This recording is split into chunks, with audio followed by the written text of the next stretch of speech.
Hiya folks, do you know what the great thing about this hobby is? There's always something to do a little bit different when you're feeling somewhat stale. So I've been pushing on hard with the building of the Tony Ray fuselage. I've got to the point where I've cut out the door hatches for the pilot and for the trainee, and also the luggage rack door. And before I go any further, as I said in the last video, I want to check out this nice little kit, the cockpit kit for the Tiger Moth by Tony Ray, because I want to see if I can fit it in without it interfering with the scale control mechanism that I'm hoping to put in. I'm not going to use the suggested wire and tube push rods. I'm going to go for a pull-pull system for the elevator and the rudder. And I have to ensure that this doesn't interfere with it. And I thought it would be a nice change of pace to be able to sit at the table and to put this together. So that's what I'm going to do. Like the full-size kit, comes with a set of exploded little pictures. I don't believe there is a set of photographs to go with this on Tony's website, but really I don't think it's going to call for it. So I'm going to work through this today, get it put together, and then start thinking about how it would fit into the fuselage without interfering with the mechanism I've just described. So let's get going. Let's get started then. So they are obviously the seats. Don't need them just yet. There's some parts for the joysticks, I would imagine. And this is what we need. The balsa bits and the plywood bits. So we're looking for those first components. Let's get them out. If it's anything like the full size or the main kit, I'm expecting good quality from this. Come on, out you come.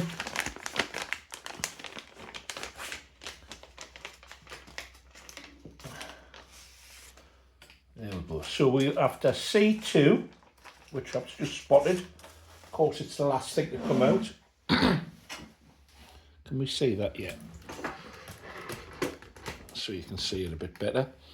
C2, C4, they're obviously all together, and there's a helpful arrow there, obviously pointing to the front, in case you make a mistake. Let's get the cutting board so I don't hack this up. Let's get started. So once again, there are just a couple of little tabs holding the pieces in. I have found with the kit that in fact they very easily fall out of place, which can be a bit of a pain. So I've taken to sellotaping them in place so that they don't fall out. These are balsa. I'm guessing quarter, is that it? Let's have a measure. That's eighth balsa.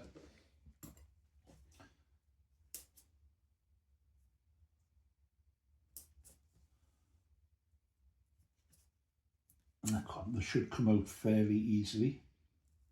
And all these little sheets that they've been on, this is kind of useful material to have when it comes to packing and so on. So I never throw them away. I keep them for other projects. Now, interestingly, C2, that's forward, and these are actually, they go around the other way, like that. Let's get those glued in. I'm going to use C8 to put this together. And I'm going to get a little engineer square out.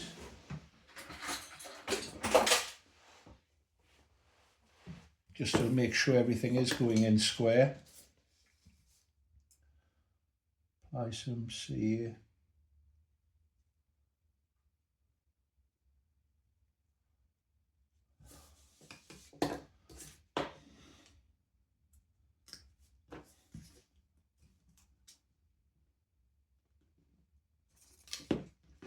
There you go, that's good. It sticks to your fingers well. It's good to know. Right, happy with that. And then the other piece goes in there. We glue that in. Yeah. It is recommended with the kit that you dry fit everything first. Good advice. But in fairness, I've only found a couple of pieces actually in the whole kit that require a little bit of fettling, as I say, to get them to fit neatly. I have actually found that they've all fitted perfectly. And the danger of that, of course, is that you start being tempted into thinking that you don't need to check it, but it's always worthwhile. Now, the next piece, CP7, CP6. That's these. CP7, CP6. Interestingly, as you look at it, it's the other way around, so it's very easy, I would think, to make a mistake, because if it was printed that way, that's the same way as it is on the plan. So that's a piece for there. Yeah, that would go in there. And CP6 goes in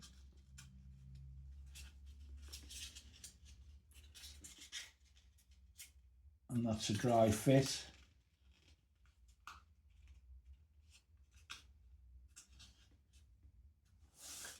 And what I'm going to do is I'm just going to leave them like that and let the CA do the work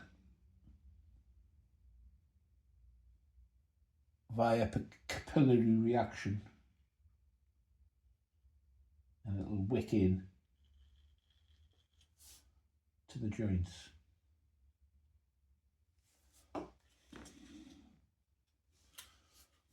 That's it, and then it says CP15. CP15, CP14,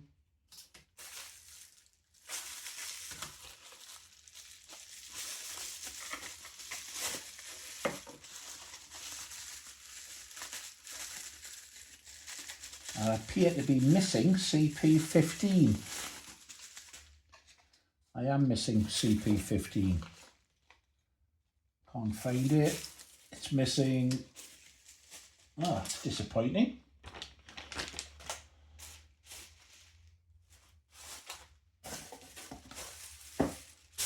Well, whatever that is, it's gone. Oh, it's a little surround that goes around the for the joysticks. Let's double check. Am I not missing something here? CP13, CP9, 6. No, definitely missing. That's a shame. Let's see if I can fabricate that from something else, because that isn't there. CP12. That's there. Right, no, that's missing. So first hurdle that we've come to, that piece is missing. So take a note. Next part, CP1. So I'm assuming one is for the pilot and the other's for the trainee. Once again, there's an arrow indicating which way is forward. And then the sides, CP3, assuming that stands for cockpit.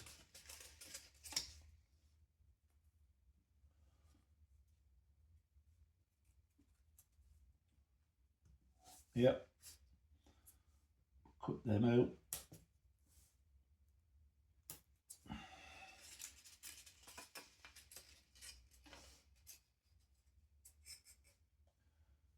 And CP5, may as well cut that out at the same time, and then we can throw away this, or put to one side, this part. There you go. So that needs to be glued in place. Let's get this right, Mark.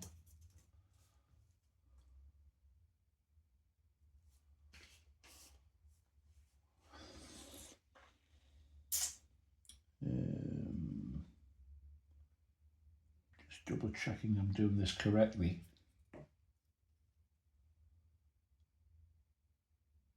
Yep, that's correct. And then this piece goes on the top, round like that. That goes like that. Yeah, that seems to make sense. And then CP16 is here. And that joins the two pieces together, I'm assuming. Right, so let's put this together. I'm going to just hold it square.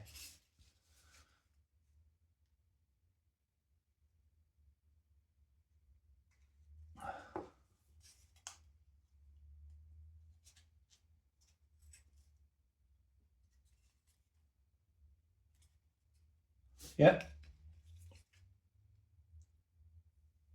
You can see it down there.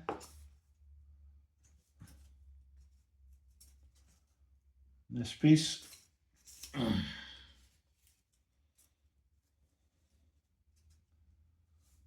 Hold it all square.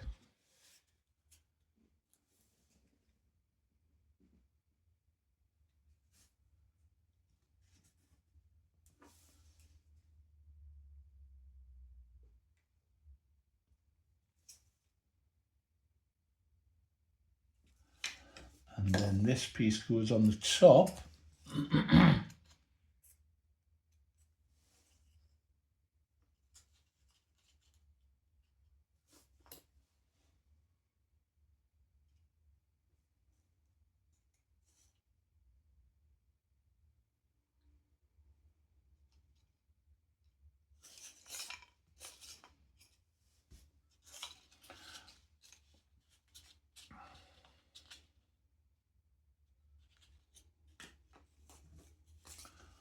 Now, this is rather confusing because the arrows don't match up to what I'm looking at in the photograph. So that arrow goes that way, that arrow goes that way.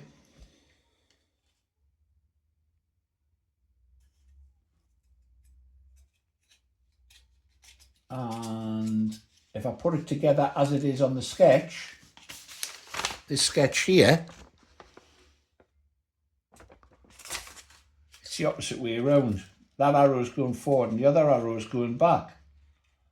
So that's a bit confusing. So I'm not going to glue that in yet. And this part actually does need a little bit of fettling, just a little bit. Just going to leave it like that. Then the next part, this gets glued in there. And then presumably this gets glued in there. That makes sense. And then the seat goes on there. And the seat, the bucket seat goes on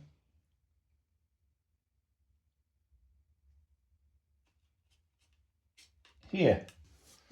Right, so there's something you need to take care of. The arrows are misleading, they're pointing in the wrong direction. This definitely needs to go this way. And it's the opposite to what's shown on the sketch. So just be aware of that. Sometimes things just go a little bit lost in translation. I've just done a dry run and worked ahead with myself a couple of spaces so that I don't drop a clanger, which would be very easy to do when the diagrams is misleading as that. So that's a little bit disappointing. Part missing, and I'm going to double check for that part. I can't believe that it's actually missing. Perhaps it is. one of those things, I suppose.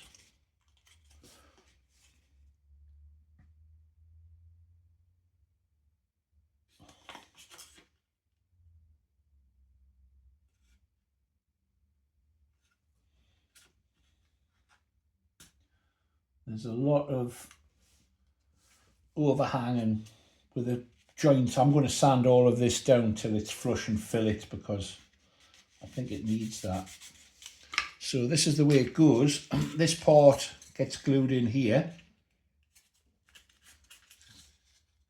to the first part. Just going to put some glue in there.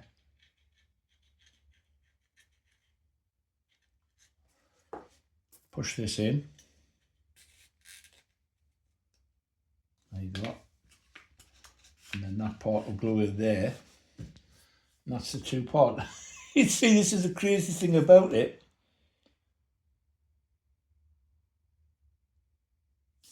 We've got an arrow going that way and an arrow going that way, but according to the sketch, that's correct. What's not correct is the position of the arrows. Now that's majorly disappointing to me, because it means that somebody putting this together could be very, very easily confused. If you slavishly follow the arrows, you're going to make a mistake. Now, before anything else is glued together or glued on, for example, the seat, I'm going to have another rummage around and just ensure that I haven't pulled a part out by mistake, and before I start seeing the parts missing. And I'm also going to give this a sand down to remove all the joins, because this is going to be painted up, and if it's going to be painted up, it needs to look the part. And then the seats plural can be added, and these have been 3D printed and they're not too bad. I've seen worse, I've seen better as well, but they're okay. They'll spray up and paint up okay, and then I'll offer it up to the fuselage and see how it's going to fit. I haven't yet done the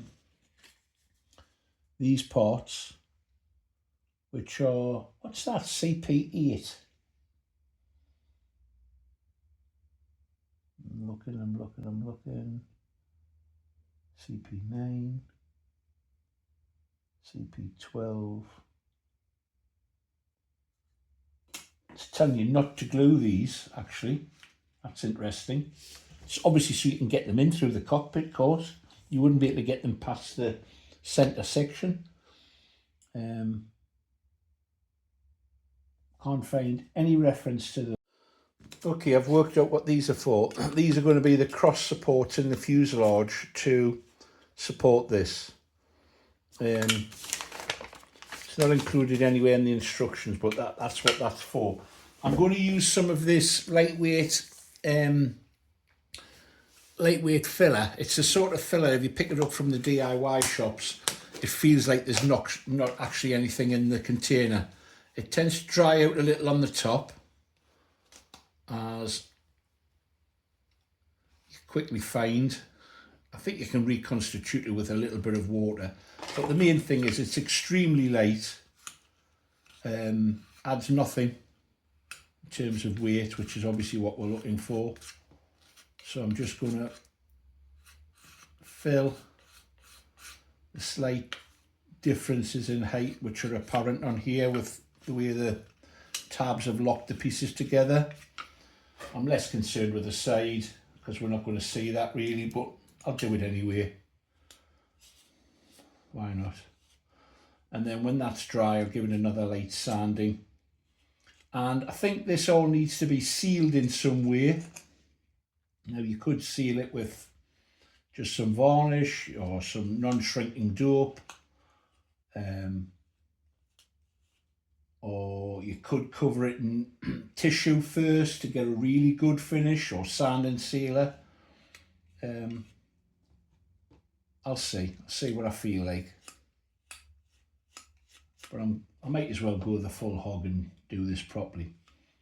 I've had a look, I can't find the what I'm assuming would have been a 3D printed part to be the surround for the joystick.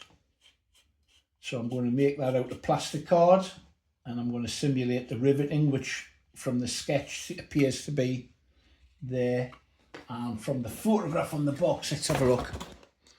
Yeah, that appears to have been a 3D printed part which isn't included for some reason. But we'll put that right. We'll get that sorted. Okay, no point in moaning, let's get it sorted.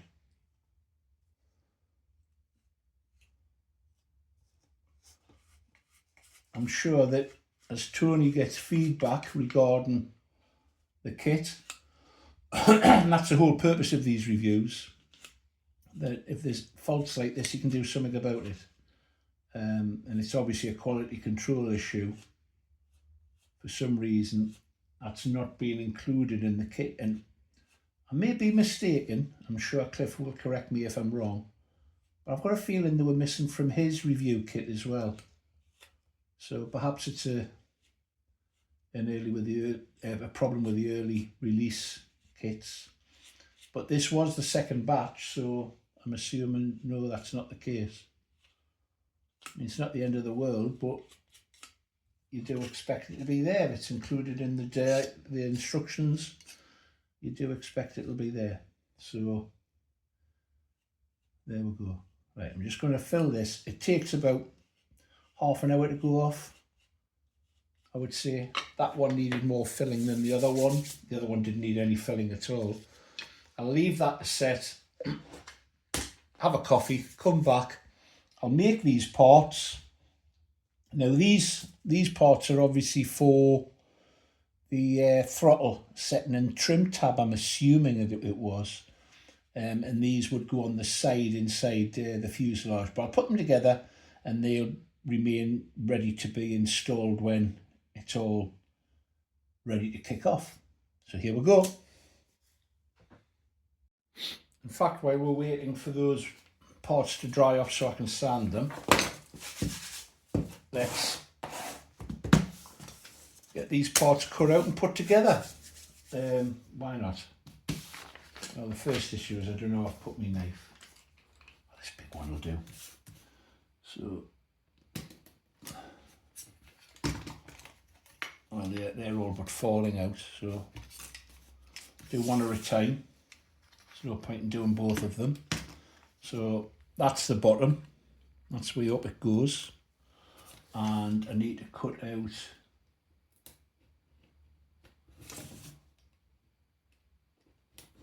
these parts, which is a sort of ratchet gauge, I would imagine.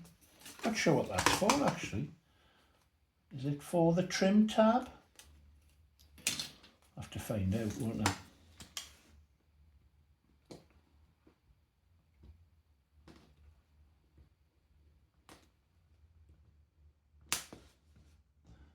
Take care with this because it's not very thick ply. Say about 1/32 or even maybe even be thinner. There are a few little pieces need popping out. May as well pop them out while I'm at it. The quality of the 3D, sorry, not 3D printing, the laser cutting is quite exquisite.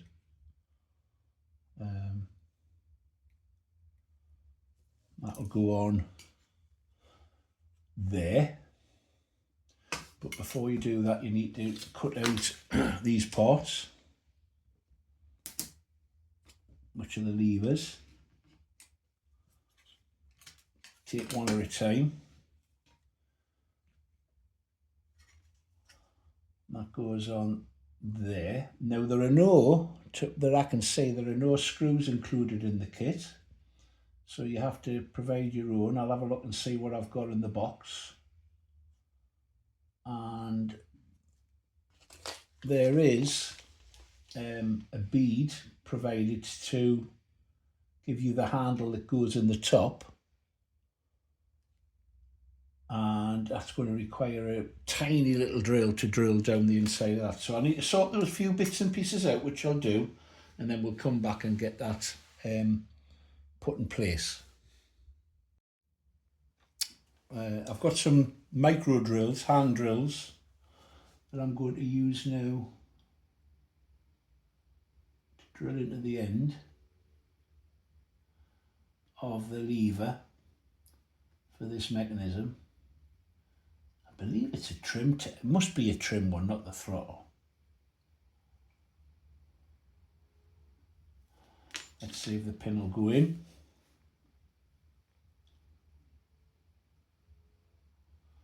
Not quite deep enough, I'll go a little bit further.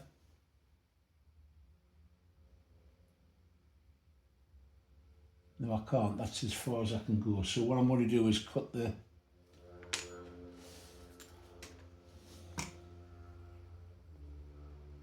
that's as long as the shaft is. So I'm going to have to cut the end of that a little bit shorter, which I'll do. And then that should fit. I don't know, I've been able to push it in. There you go. Job's a good one. Now I've got some micro nuts and bolts that I can use to put this in place. It's one of those little tasks I think it would benefit from being painted before it's all glued together. So that's what it's going to look like. Sorry, that's what it's going to look like in the cockpit. And I think it's a nice visual feature to see. Put that to one side for the moment. The next piece is even simpler to do. It's simply this piece here. On a little back plate. In the back, this is the back plate.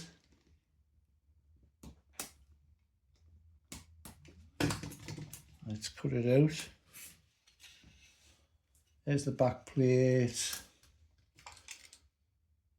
And this goes over the top with the lever behind. So there's a little bit more to this one, believe it or not. There we go. So I think it goes like this. Same thing, drill a tiny little hole in the end here.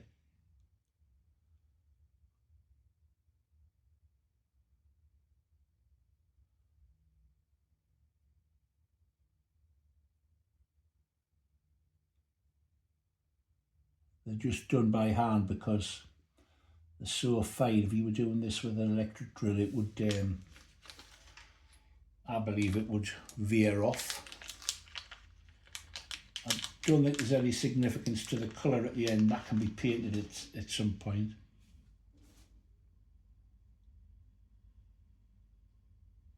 So that would go on there, like that, with the cover plate over the top, like that.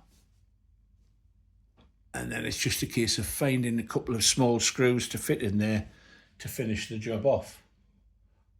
Don't think there's any need to show you that other than when it's totally finished, before I install it, I'll spray it all up and paint it all up, and then we'll see what it looks like. Oh, one thing I will show you, the 3D printed parts have a texture to them, which is part of the 3D process. You could leave that and just paint it, and I doubt whether it would be too visible. But what I'm going to do is I'm going to fill it with some plastic filler. Just these parts, this part's fine. And I think on some of the pictures I've seen there's been a padded seat inside. So I'm going to fabricate the padded seat, and I'm going to also put together the seat belting arrangements, but that might go in, I think, right at the end when the pilot goes in. So I'll get some filler, we'll fill that and see what it looks like when it's filled. That's the filler applied. I'll let it go off. It takes about an hour or so, I would think. Now I'll give it a rub down and we'll end up with a much finer finish than if we just left the printing as it is. I'm sure once it's painted it would actually fill with paint to a certain degree, especially if it's sprayed with a filler primer. But there we go. That's basically what there is to it. I'll come back and show you what it looks like when it's done. Couple of things while I'm waiting for the filler to dry. These parts are to set the height, and if I pick this up, I've put one in place. You can see internally there. I'm not going to actually glue them in place because I need to set the height according to the clearance I need for the servos and the mechanism, so that can wait. The other thing is I've checked with Cliff, just got in touch with him, and he was also missing the part CP15. So there's obviously some cock up in the quality checking. But I'll make one of those, or I'll make two of those and show you what it looks like, and then we'll glue that in place after it's all been painted actually. So that's now drying. Once it's dry, I'm going to prep this to get a nice finish and we'll push on with it. Right then folks, I've jumped ahead a little bit and I've finally sorted all of this out. These cross pieces support the seats and the control area, and the height of them between the posts will give enough room for the servos to operate and also the mechanism that I have in mind. So that's a success. You'll also notice that I've painted the seating. These slot together once they're positioned inside. The seating's been painted up that sort of cab interior green that's so typical of many aircraft, including the Tiger Moth. I sanded these, give them a good prime, 2 or 3 coats, and I've painted them, and I think they're quite acceptable as they are at the moment. So obviously they go inside. The height will be adjusted by these cross pieces. What I'm thinking about is that the whole lot will be located with magnets. And the reason for that thinking is that at some stage I may need to remove these to get to the servos or to get to the mechanism. And the last thing I want to do is to be hacking things out. So I'll have to get myself some magnets. I've got some, but I'm not sure they're up to the job. And that will be 3 magnets to locate these, and I think that'll probably be enough. Okay, so that's that area. I've started mocking up these controls. I've sort of worked out what they are. One's a trim control, one's a carburetor control to help keep the carb warm when it's flying at altitude. There's also one on the pilot side, on the right hand side, I've discovered, that operates the slats, and I've used the inner area from this to cut out another bracket which I'll set up, and that was in the pilot side. Now the slats, I'm going to put them on the model. They're not shown on the plans. I will put them on the model, but they'll not be working, of course. But I think they're a feature that need to go on just for the scale appearance. They are going to go in. Now, I don't claim that this, what I'm about to show you, is a prototypically accurate example of the tubular work that makes up the fuselage, but it struck me that if I'm going to all this effort, could I do something to simulate the tube work on the inside? And what I've done is I've used some bamboo skewers, pushed them into approximately the position that I've seen on some drawings. Don't know if that's visible or whether I'm put that behind. You can see it better there. So I've got to repeat that in the 4 bays, painted up green, and that'll also give me something to stick these control levers to. And it hasn't taken long to do. Cut them with a pair of snippers, push them into the position, into the softballs, I glued them up, and I think that's well worth the effort. So I'll crack on with that, and we'll see what it looks like, at least one side, once it's all painted up and the control levers are in place. Well, there you go. I've sort of jerry-rigged things up. Nothing's glued or fixed in place. But I think you can see what I'm trying to achieve. There's the cocktail sticks, or barbecue skewers rather, in place. And you can see the effect. I think it's quite effective actually. And there's the trainee pilot bucket seat. I think it'll really pop once the dashboards are in and the headrests are in. So is it worth investing in this interior? only you can decide that. I fly many of my models with just a head and shoulder figure sticking above the cockpit, but as Tony's gone to this bother of putting all this extra detail in, it just seems sacrilege not to go that extra mile. I hope you like it. I hope it inspires you to have a go if you're building this kit, and perhaps even consider purchasing it from what you've seen so far. So I'm going to press on with the build. I'm awaiting an engine mount, and that'll probably be the next part. I'll press on and finish all of the interior. Obviously, I've only done one side of the pilot side. I'll have to do the same on these. There you go. Interesting. A little fact I discovered. You'll notice that the joysticks are missing. The joystick for the front cockpit wasn't left in place unless there was a trainee on board. It was stored in the locker at the back and a little clip. There you go. If you've enjoyed it, please give it a thumbs up and subscribe and follow the playlist if you want to see the next stage of this build. Bye now.